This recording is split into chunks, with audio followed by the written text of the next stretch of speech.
देश की राजधानी दिल्ली में आरजेडी के राष्ट्रीय अधिवेशन की शुरुआत हुई। पहले दिन राष्ट्रीय कार्यकारिणी की बैठक हुई। बैठक में आरजेडी सुप्रीमो लालू यादव और बिहार के उप मुख्यमंत्री तेजस्वी यादव समेत देश भर से आरजेडी के तमाम नेता शामिल हुए। बैठक में 3 प्रस्तावों पर चर्चा की गई। मूलतः ये राष्ट्रीय कार्यकारिणी, जिसमें आपने देखा कि तमाम हमारे डेलीगेट्स पूरे देश से आए हुए थे, अलग अलग राज्यों से आए थे, उन्होंने अपनी बातें रखी।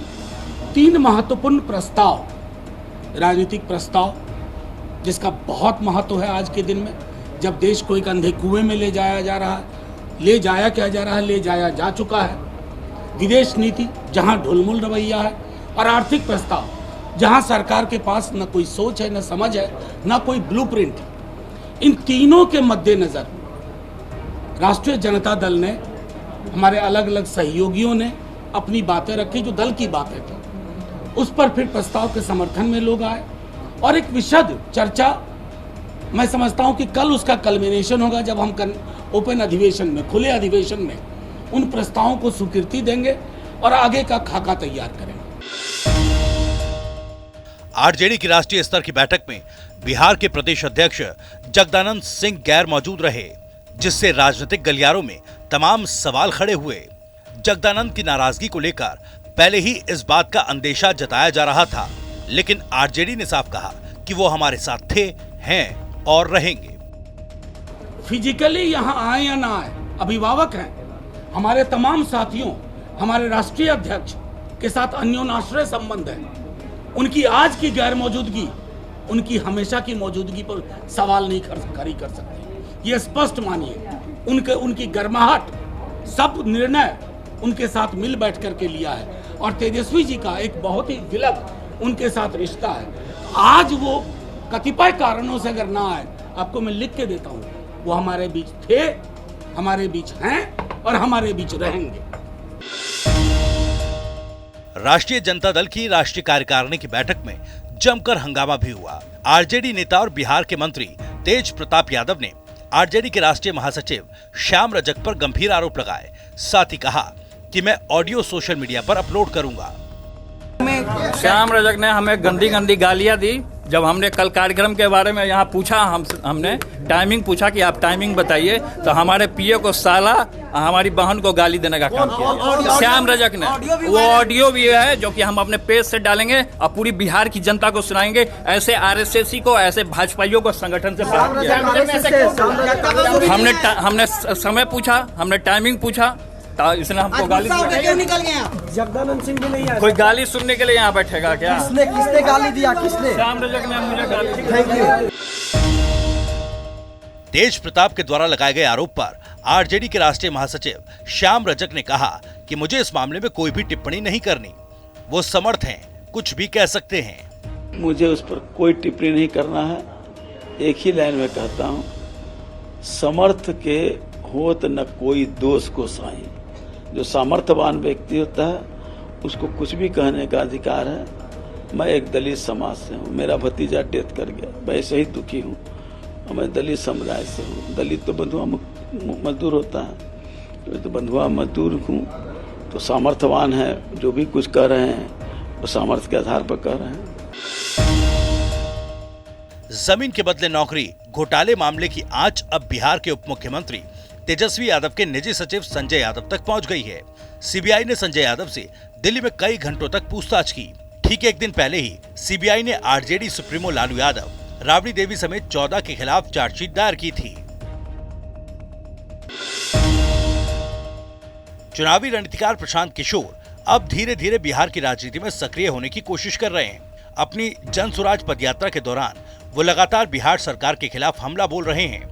आज एक बार फिर उन्होंने बिहार के सीएम नीतीश पर तंज कसते हुए कहा कि नीतीश जी की अब उम्र हो गई है।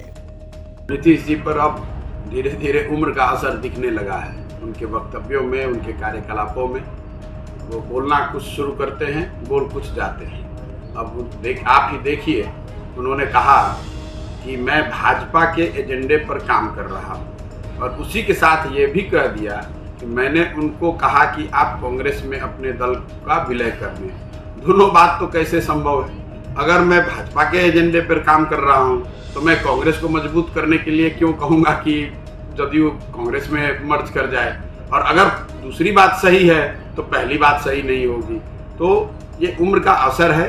अंग्रेजी में वर्ड जो है थोड़ा डिल्यूजनल हो गए हैं, घबराहट भी है और कहीं ना कहीं राजनीतिक तौर पे अकेले पड़ गए हैं, ऐसे लोगों से घिर गए हैं जिन पर उनका खुद का विश्वास नहीं है। इसी घबराहट में कुछ से कुछ बोल दे रहे हैं, तो उम्र का असर है और अकेले पड़ जाने की जो घबराहट है, इस वजह से कुछ बोल रहे हैं।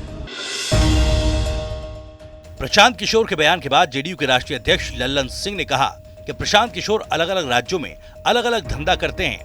मुख्यमंत्री नीतीश कुमार ने पीके के बारे में जो कहा वो सच है। उत्तर प्रदेश में कांग्रेस और समाजवादी पार्टी के लिए काम कर रहे थे, उस समय उन्होंने ये प्रस्ताव मुख्यमंत्री नीतीश कुमार जी को आकर दिया था कि आप अपनी पार्टी का विलय कांग्रेस पार्टी में कर लीजिए।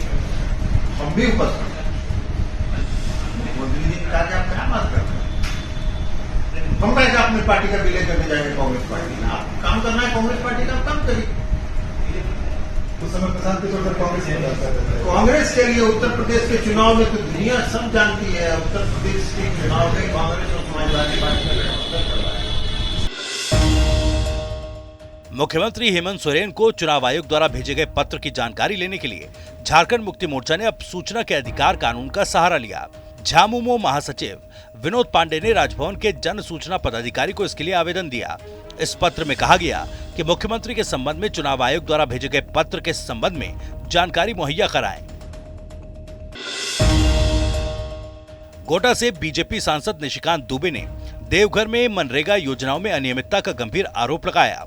अपने औचक निरीक्षण के बाद निशिकांत दुबे ने कहा कि ये पूजा सिंघल के घोटाले से बड़ा घोटाला है।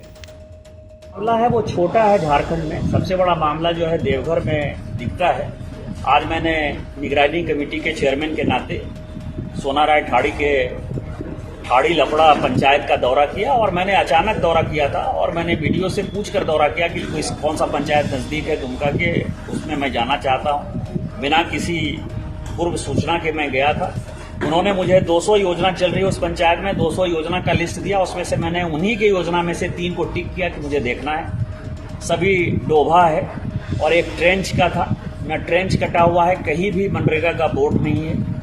300 करोड़ रुपया पिछले 2.5-3 साल में जो है माननीय प्रधानमंत्री जी ने लोगों को जान बचाने के लिए, लोगों के रोजगार के लिए और प्रधानमंत्री अन्य योजना में जो है देवघर को दिया, जिसमें मनरेगा में लगभग जो है 300 करोड़ रुपया आया है। मैं सीबीआई को लिखने वाला हूं कि पूजा सिंघल से बड़ा मामला यहाँ है, क्योंकि मनरेगा पूरा का पूरा केंद्र का फंड है और इसमें 200 करोड़ रुपए का घोटाला है। 300 करोड़ रुपए से 200 करोड़ का घोटाला है, क्योंकि कई एक जगह जो डोभा बना है उसमें लोगों ने कहा कि उसमें मशीन से काम हुआ है। वो टीम आएगी, वो देखेगी।